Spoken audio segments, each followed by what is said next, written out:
শুনেন ভক্তগণ, সকলে এক হয়ে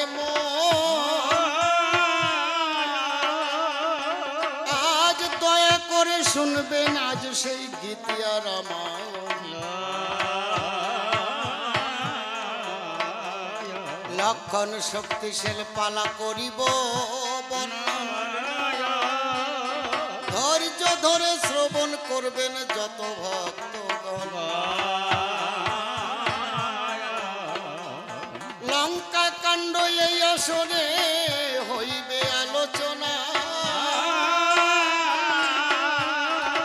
ভুল ত্রুটি হলে আমায় সবে করিবেন মার্জনা।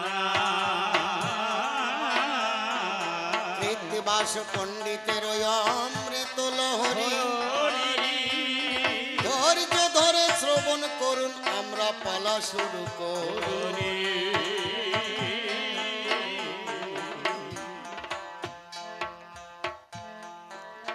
উপস্থিত ভক্তগণ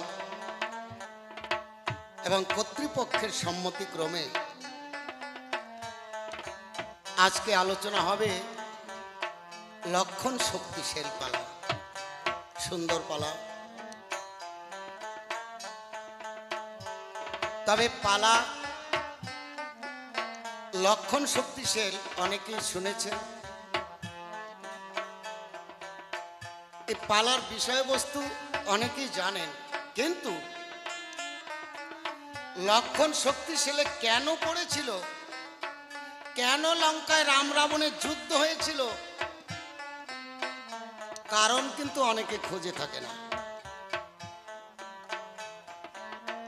কেন বলি? যাদের রামায়ণ সম্বন্ধে ধারণা কম তাদের জন্য বলছি। আর রামায়ণ হচ্ছে সপ্তকাণ্ড, 7 কাণ্ড, 7 খণ্ড। আজকে আমরা আলোচনা করব লঙ্কা কাণ্ড, যেটা হচ্ছে 6 নম্বর খণ্ড। এরপরে আরেকটা কাণ্ড আছে, এর আগে আরো 5টা কাণ্ড ছিল, মধ্যে আমরা 6 নম্বরে আলোচনা করব। তাহলে আগে যে 5টা কাণ্ড গেছে তার মধ্যে কি কি ঘটনা ঘটেছে, যার কারণে লক্ষণকে রাবণের শক্তিশালী পড়তে হয়েছিল, একটু জানলে সুবিধা হবে। এই জন্য পূর্ব থেকে একটু বলে আসি। যেমন আদি কাণ্ড থেকে যদি বলি, তখন রাজা ছিলেন দশরথ, রামচন্দ্রের পিতা। তিনি রাজত্ব পরিচালনা করতে করতে বৃদ্ধ হয়ে গেছেন। মনে মনে ভাবলেন কখন প্রাণ পাখি উড়ে যায়। তা আমার বড় ছেলে জ্যেষ্ঠ পুত্র রামচন্দ্রকে যদি এই অযোধ্যার রাজ্য ভার দিয়ে যেতে পারি, তবে আমি মরেও শান্তি পাব। আমাদের সংসারেও আছে না, পিতামাতা বৃদ্ধ হয়ে গেলে আর সংসার করে না, যোগ্য ছেলেকে সংসারে ভার দিয়ে পিতামাতা হরিসভা করে, তীর্থ ভ্রমণ করে। দশরথ ভাবলেন আমি রাজ্য ভার দিয়ে যতদিন থাকি তীর্থ ভ্রমণ করব, সাধু সঙ্গ করব, হরি হরি বল। এটা মনস্থ করে কুলগুরু বশিষ্ঠ দেবকে ডেকেছেন। গুরুদেব, এই করেছি ধারণা, আমি আর রাজ্য পরিচালনা করব না। জ্যেষ্ঠপুত্র রামচন্দ্রকে রাজ্য ভার দিয়ে অবসর নিয়ে আমি হরিগুণ গান করব। গুরুদেব বলছে বেশ, তো এত উত্তম প্রস্তাব। তাই ঘোষণা দিয়েছে রাম রাজা হবে। এই সংবাদ মন্থরা বুড়ি যখনই পেয়েছে, অমনি কইকেয়ীকে গিয়ে কুমন্ত্রণা দিয়েছে। রাজা দশরথের 3টে রানী প্রধান, কৌশল্যা, কৈকেয়ী, সুমিত্রা। তাই কৈকেয়ীর দাসী হচ্ছে কি ওই মন্থরা বুড়ি। মন্থরা দেখলো আমি যার সেবা শুশ্রূষা করতে এসেছি, যার দাসী হয়ে এসেছি, তার ছেলে যদি রাজা হতো আমার আনন্দ হতো। কিন্তু অন্যের ছেলে রামচন্দ্র, তাকে রাজা করবে না, না, এ হতে দেব না। তাই মন্ত্রা গিয়ে কইকেয়ীকে কুমন্ত্রণা দিয়েছে, আর কুমন্ত্রণায় প্রভাবিত হয়েছে।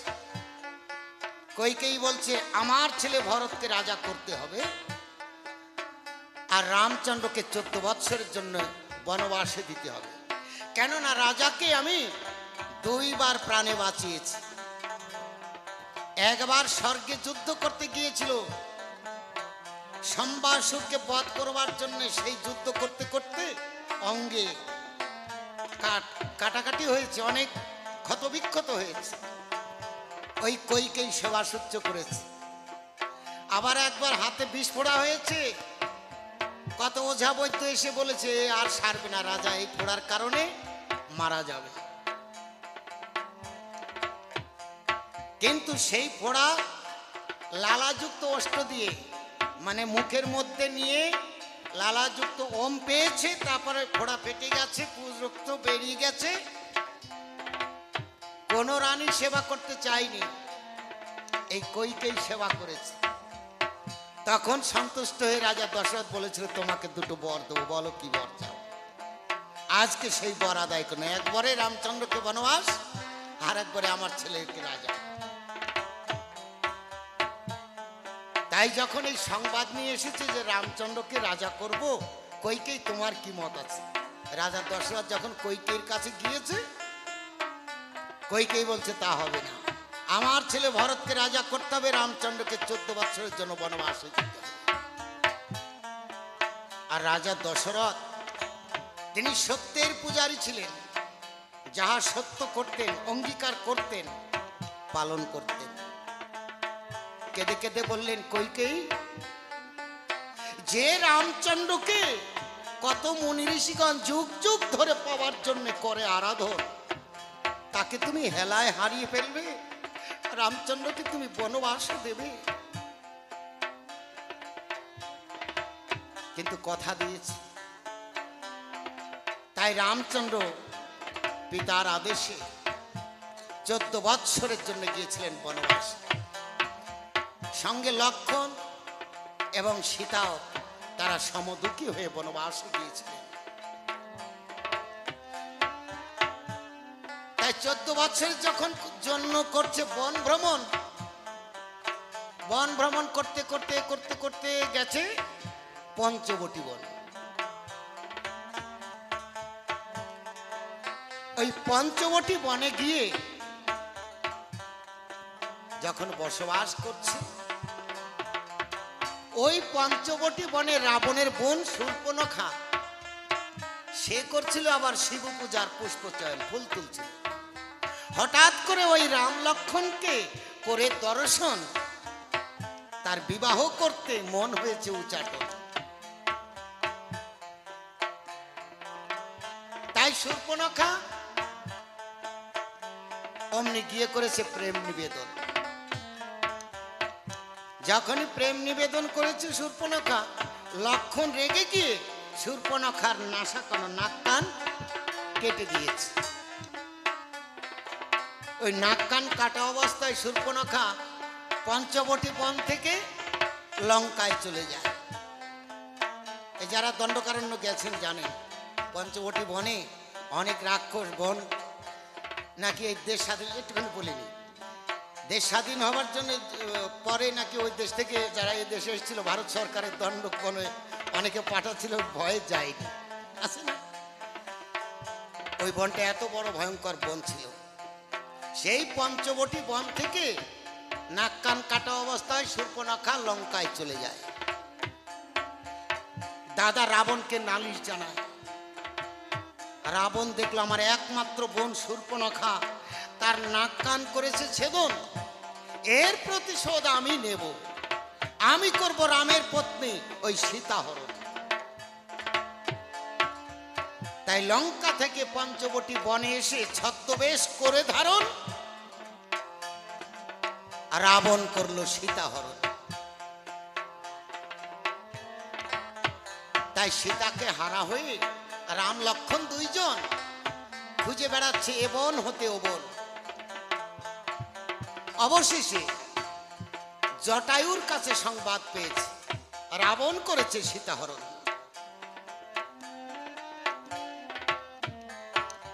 তাই ভল্লুক বানর সঙ্গে করে সমুদ্র পাড়ি দিয়ে লঙ্কায় গিয়ে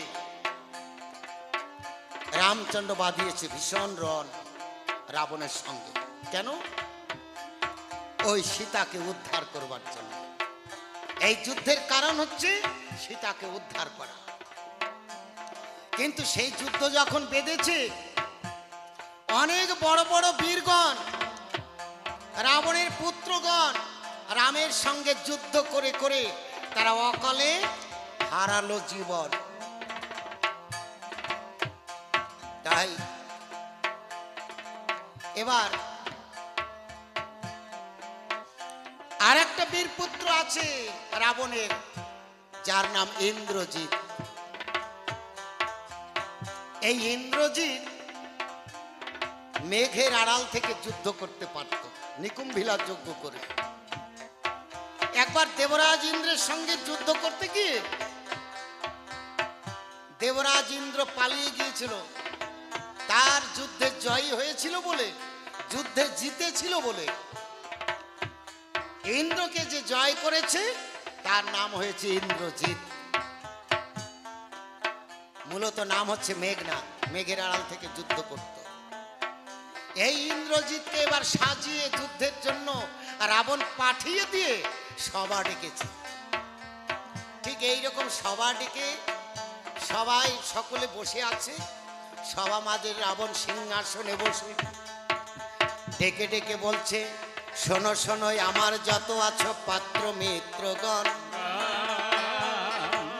আর নেই তোমাদের কোনো চিন্তার কারণ। আমার বীর পুত্র ইন্দ্রজিৎ করিল সে যুদ্ধেতে গমন, এবার নিশ্চয় নিধন করিবে জটাধারী ওই শ্রীরাম লক্ষ্মণ। সভা মাঝে সবাইকে আশ্বস্ত করতে, সান্ত্বনা দিচ্ছে। এমন সময় এক দূত সংবাদ নিয়ে আসছে ছুটতে ছুটতে, মহারাজ মহারাজ মহারাজ, বড় দুঃসংবাদ মহারাজ। রাবণ চমকে উঠেছে, একই দূত, বলো তুমি কি সংবাদ নিয়ে এসেছো? বলছে, মহারাজ গতকাল নিকুম্ভিলা যজ্ঞাগারে আপনার বীর পুত্র ইন্দ্রজিৎ রামের ভাই লক্ষ্মণের হাতে হয়েছে নিধন। না ইন্দ্রজিৎ, রাবণ এই বীর পুত্র নিধন হওয়া শুনে সিংহাসন ছেড়ে ভূমে পড়ে গড়াগড়ি দিয়ে বিলাপ করছে। ও কথা গেলি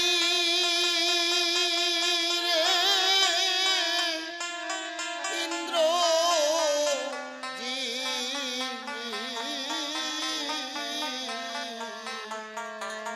কোথায় গেলি রে?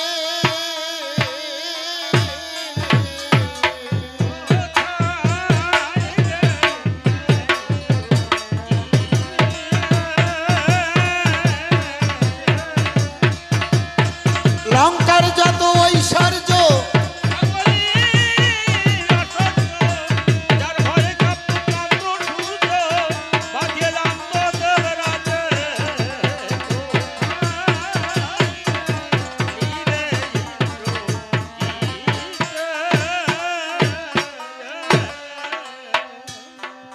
হরে গেল রে,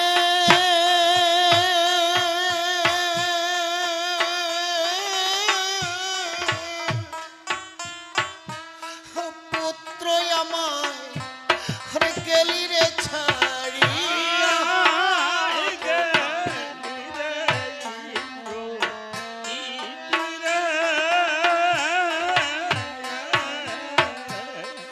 হরে এমন পুত্রের জ্বালায় আমি ওরে জোড়াই কোথা দিয়া।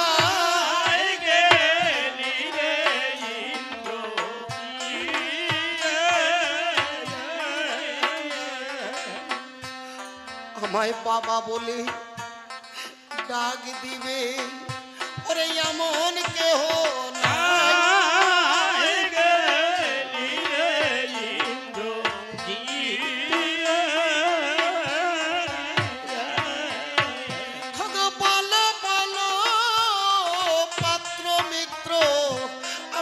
এখন কোথায়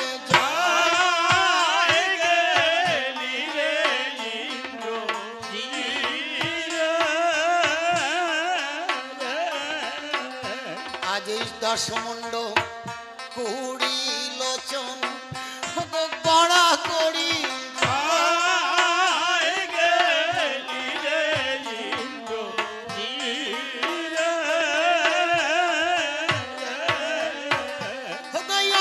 অন্তপুরের মন্দ দরি রে শনিবারে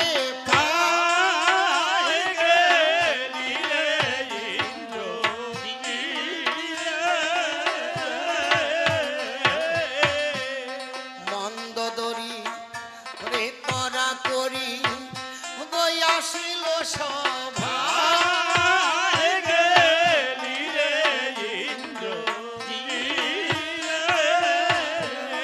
পুত্রের লাগি মহারানী কেদে গড়া গড়ি যা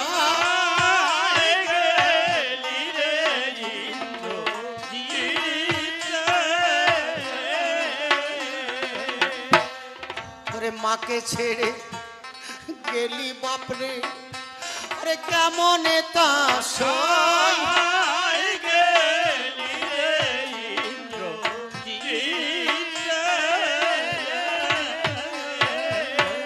ওরে পুত্র হারা হইয়া আমি ওরে কেমনে ঘরে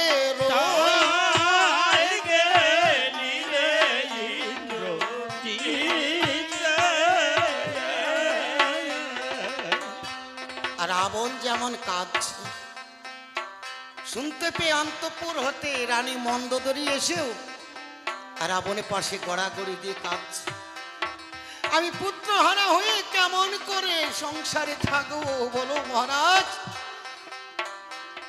এই সংসারে অবনতি এই লঙ্কার হেন দুর্দশা শুধুমাত্র তোমার জন্যে কেননা যেদিন তুমি ধরেছিলে ওই সীতা দেবীর কেশ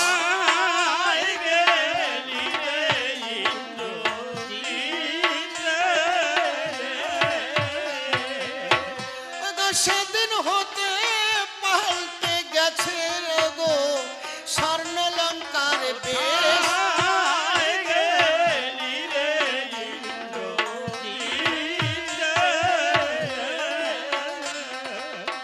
আরো যেদিন তুমি ওই করেছিলে ওই রামের সীতা চুরি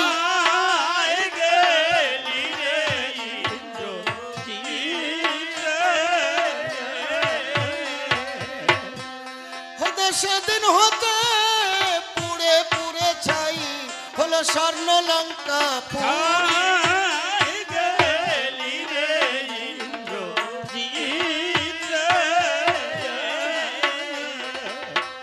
ওরে পুত্র পুত্র বলে লোকে ওরে পুত্র বড় ধন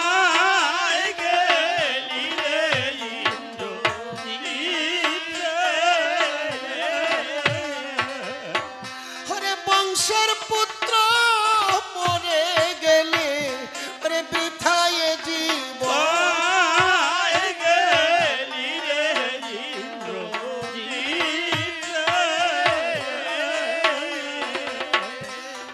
ওরে কেমন করে দুঃখ সইব আরে আমি মা হইয়া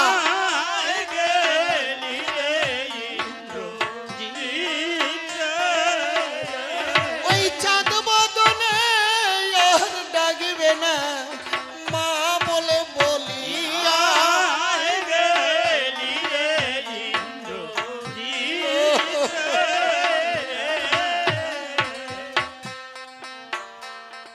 এই যে রানী মন্দোদরী রাবণের প্রতি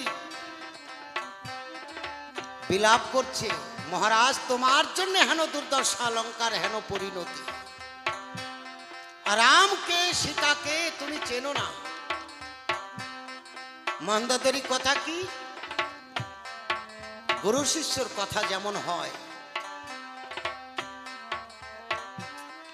শিষ্যর দুর্দশা দেখে গুরু হয়ে গুরু উপদেশ দেন তেমনি মন্দোদরী মহারাজ রাবণকে বলছে,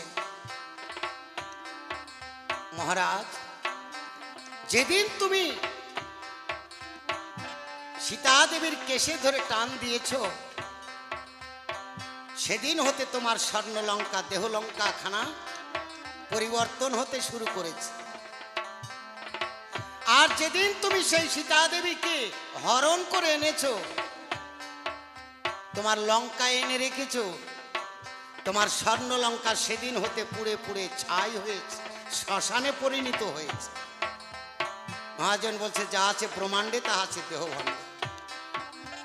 এর বিষয়টা হচ্ছে, যেদিন আমার বয়স হয়েছে, বয়সক্রমে আমি কামে উন্মত্ত হয়ে সেই নারীর দৃষ্টি যখন তার প্রতি রেখেছি, আমি নারীতে দৃষ্টি যখন আকর্ষিত হয়েছি, সেদিন হতে আমার এই 16 আনা দেহ পরিবর্তন ঘটেছে। যেদিন সেই নারীর রূপে মুগ্ধ হওয়া শুরু করেছি, সেদিন হতে আমার এই পূর্ণ দেহখানা ভাঙতে শুরু করেছে। আর যেদিন তাকে কামিনী কাঞ্চন করে ঘরে এনেছি, স্বর্ণলঙ্কা এনেছি, দিনে দিনে তিলে তিলে আমার পূর্ণ দেহখানা ক্ষয় শুরু করেছে। হরিবল হরিবল। তাই রানী মন্দোদরী বলছে, মহারাজ, তুমি কি জানো না? দেখো, চাঁদে চাঁদে করেছিল এই সোনার লঙ্কায় আলো,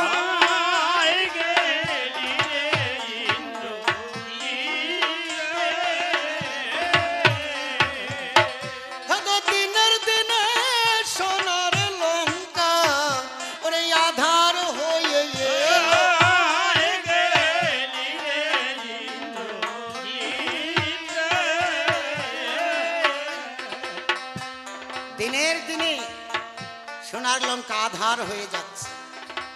এক সময় চাঁদে চাঁদে আলো করেছিল, যেদিন আমার এই দেহ পূর্ণ দেহ ছিল। আমার এই দেহ যখন পূর্ণ ছিল, তখন চাঁদে চাঁদে জ্যোতিতে আলো হয়েছিল। কিন্তু এই দেহ যখন ভাঙা শুরু হয়েছে, আধারে পরিণত হয়েছে। আমার ইন্দ্রিয়গণ যখন সবল আছে, দেহ ঠিক আছে, আর যেদিন এই পরিবর্তন দেহ আসবে, সেদিন থেকে রোগগ্রস্ত হয়ে, অর্থাৎ এই সোনার দেহ সোনার লঙ্কা থাকবে না, সেদিন পোড়া লঙ্কা ছাই লঙ্কা হবে। তাই মন্দোদরী রাবণকে ডেকে বলছে, মহারাজ, তুমি রাম এবং সীতাকে চেনো না। এই রাম সীতাকে আমি জানি, একবার শ্রবণ করো।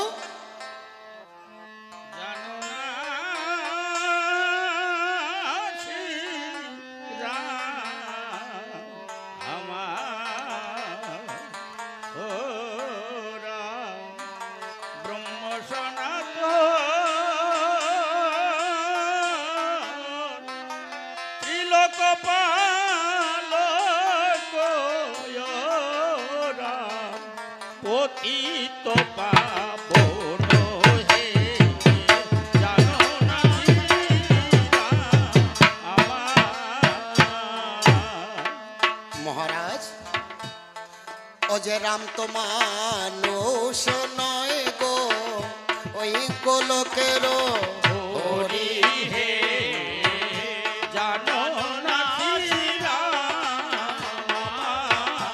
আর সীতা তো মানবী নয় গো, আর রাজ রাজেশ্বরী হে, জানো না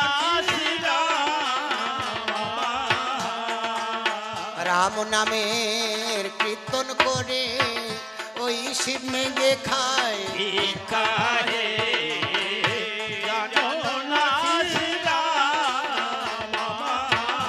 আর রাম নামের কীর্তন করে ওই ব্রহ্মা দিচ্ছে দীক্ষা।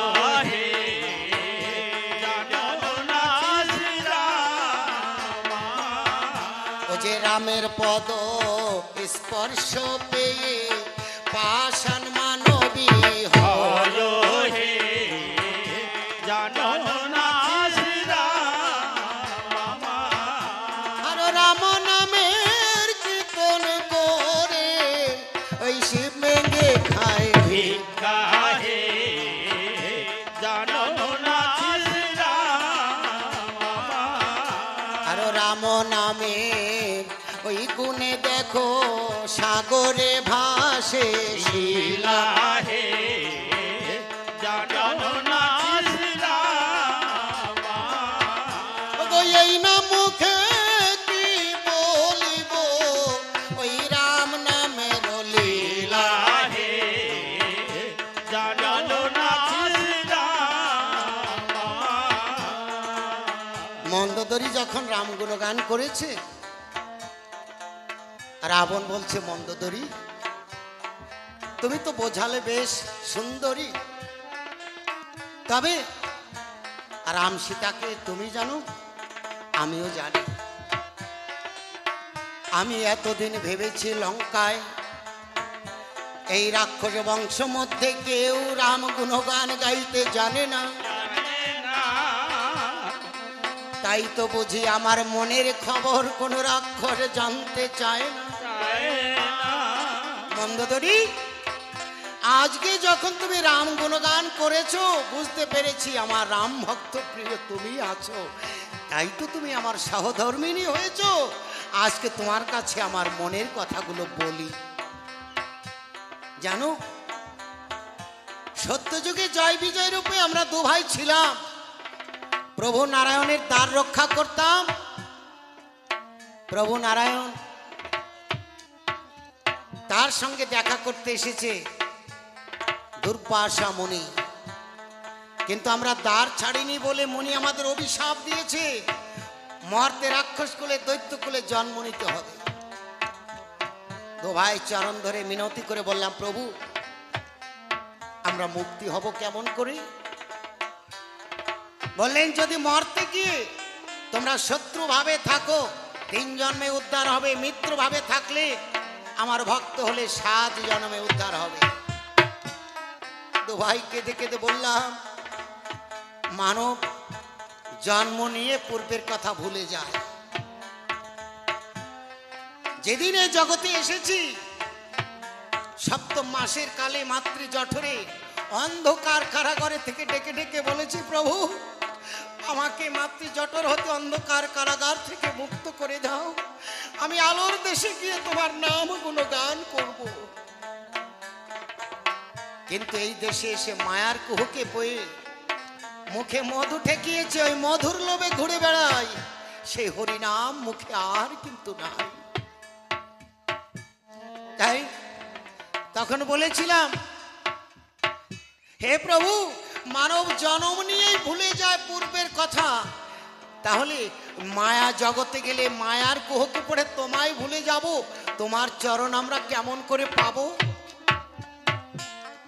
বলে আমার সঙ্গে শত্রুতা করলে 3 জন্মেই উদ্ধার হতে পারবে।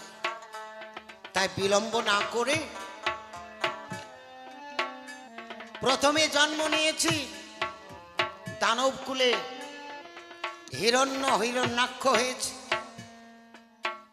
নরসিংহ রূপ ধারণ করে আমাদের বক্ষ বিদারিত করে 2 ভাইকে উদ্ধার করেছে।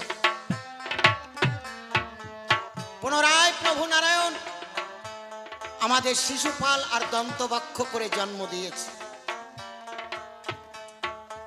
তাই প্রভু নারায়ণ চক্র দ্বারা আমাদের নিধন করেছে। 2 জন্ম চলে গেছে সত্য যুগে, আর এই ত্রেতা যুগে এই 3 জন্ম আমি রাবণ আর কুম্ভকর্ণ আমার ভাই, সেই জয় বিজয়।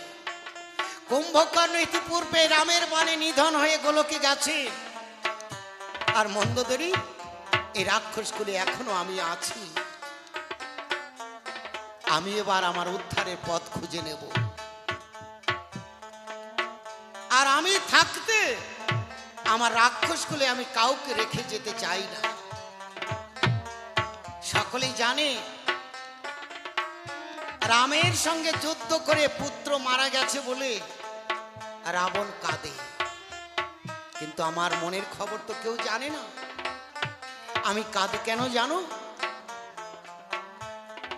যখন আমি তাকে যুদ্ধের জন্য পাঠিয়েছি, আমি নিজের হাতে সাজিয়ে দিয়েছি আমার পুত্রগণকে, যাও রামের সঙ্গে যুদ্ধে যাও। আমি জানি আর ফিরে আসবে না। রামের সঙ্গে যুদ্ধ করে সে নিধন হয়েছে। রামের হাতে নিধন হতে পারলে গোলকে যায়। আরবার পুত্র তাকেও সাজিয়ে দিয়েছে, এমনি এমনি করে সকলে গেছে। মন্দোদরী বলছে, তাহলে ইন্দ্রজিৎকে কেন পাঠালে? সকলে মরে যায়। বলে, ইন্দ্রজিৎকেও পাঠিয়েছি সেই যুদ্ধের জন্যে, আমি থাকতে যেন আমার বংশে কেউ না থাকে। তাই মন্দোদরী, আমি ধারণা করি আমার বংশের উদ্ধারের জন্যে আমি এবার সাগর কূলে যাব।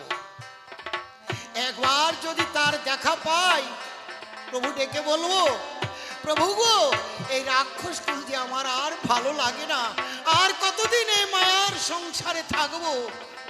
আমি শুনেছি গোলকের নারায়ণ তিনি এক বিষ্ণু চতুর অংশ জন্ম নিয়েছে অযোধ্যা নগরে, রাজা দশরথের ঘরে। নাম নিয়েছে রাম, লক্ষ্মণ, ভরত, শত্রুঘ্ন।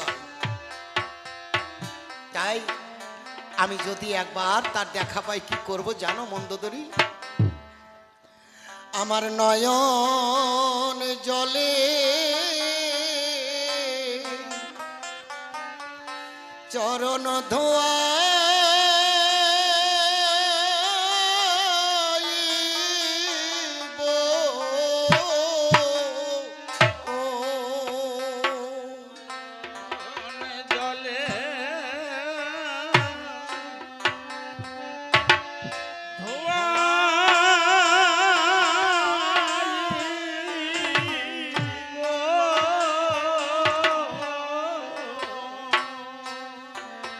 আমি নয়ন জলে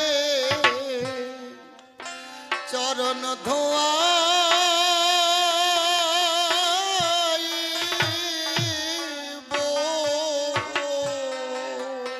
আমি নয়ন জলে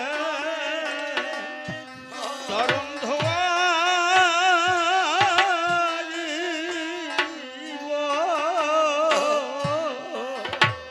আমি কেঁদে কেঁদে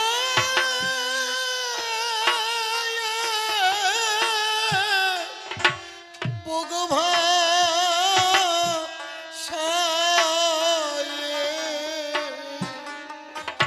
আমি নয়ন জলে চরণ ধোয়া।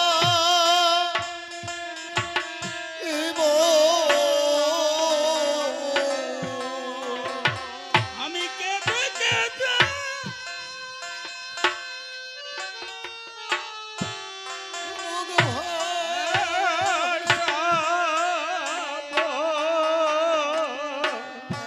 আমি নয়ন জলে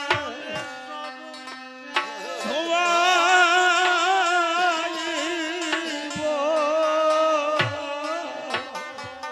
ও গো আমার মতো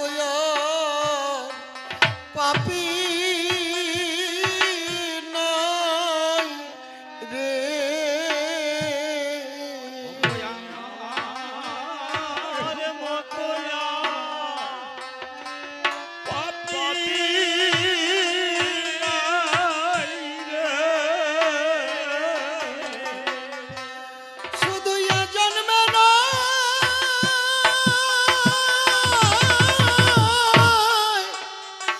জন্মে জন্মে আমার মতো পাপি নাই রে।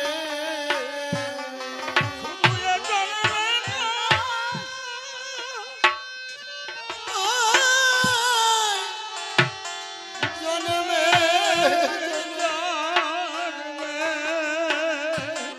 হবে আমার মতো পাপী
এসেছি আমার মতো পাপি তাপিকে উদ্ধার করতে। সাগর কুলে এসেছে প্রভু রামচন্দ্র, যার চরণ পরশে পাষাণী মানব হয়ে যায়, যার চরণ পরশে কাষ্ঠতরী সোনা হয়ে যায়। আমি আর রাক্ষস কুলে থাকবো না মন্দোদরী, আমি যাব সেই সাগর কুলে প্রভু রামচন্দ্র যেন আমায় উদ্ধার করে লয়। তাই সারথি আমার ভুবন বিজয় রথখানি সাজিয়ে দাও, আমি যাব সাগর কুলে। সারথি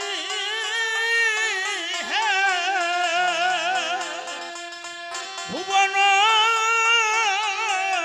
হরিবল হরিবল সাজিয়ে আনো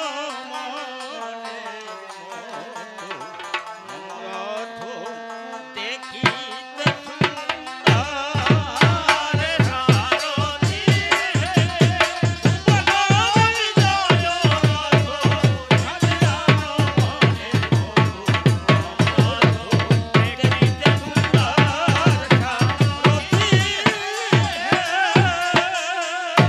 সারা দেশ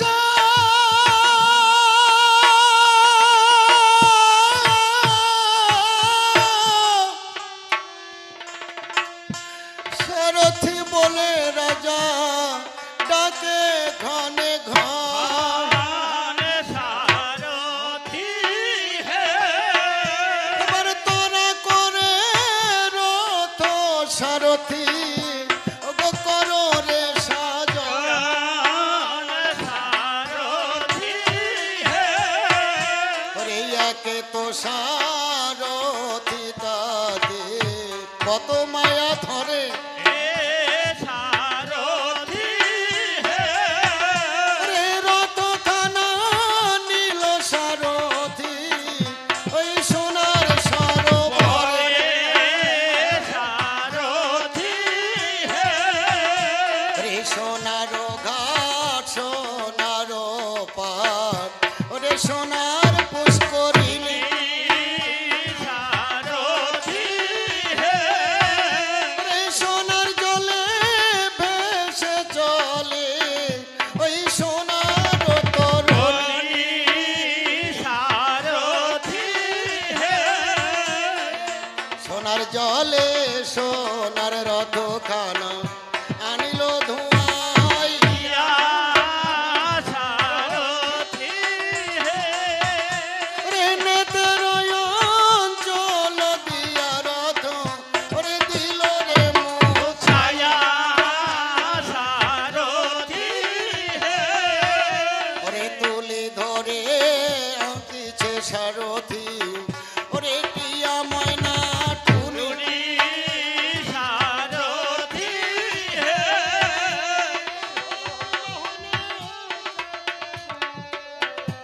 ওই সারঙ্গ শকুনি। সারথি ওরে আটন পাটি বেড়া লাঠি আরো 16 খান্তার চাকা। সারথি ওরে ত্রিবাহনে যাত্রা করে ওই 32 ঠেকা। সারথি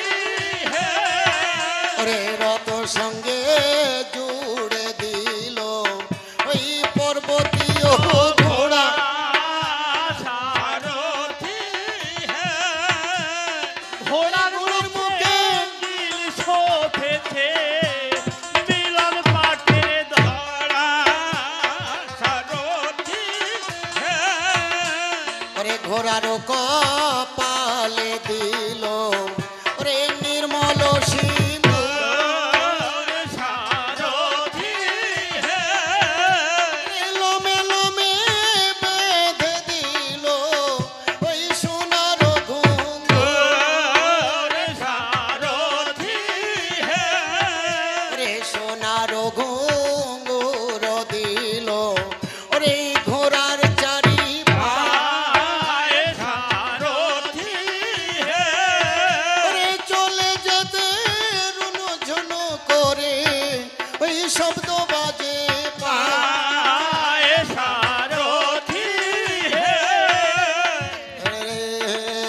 সঙ্গে জুড়ে দিল ওরে রত্ন সিংহাসন সারথি হে কথায় বসে যুদ্ধ করবে রাজা দশানন সারথি হে আজ রথনিয়া সারথি আজ ওরে করিল গমন সারথি হে রে অস্ত্রগরে নিয়া রথ আজ দিল দর্শন সারথি হে এবার তথা হতে রথনিয়া করিল গমন সারথি হে অস্ত্রগরে নিয়া রথ দিল দর্শন সারথি হে নানাবিধ অস্ত্র তুলে রথের উপর সারথি হে চলে চলে জটা বাটি মুসল মুদগর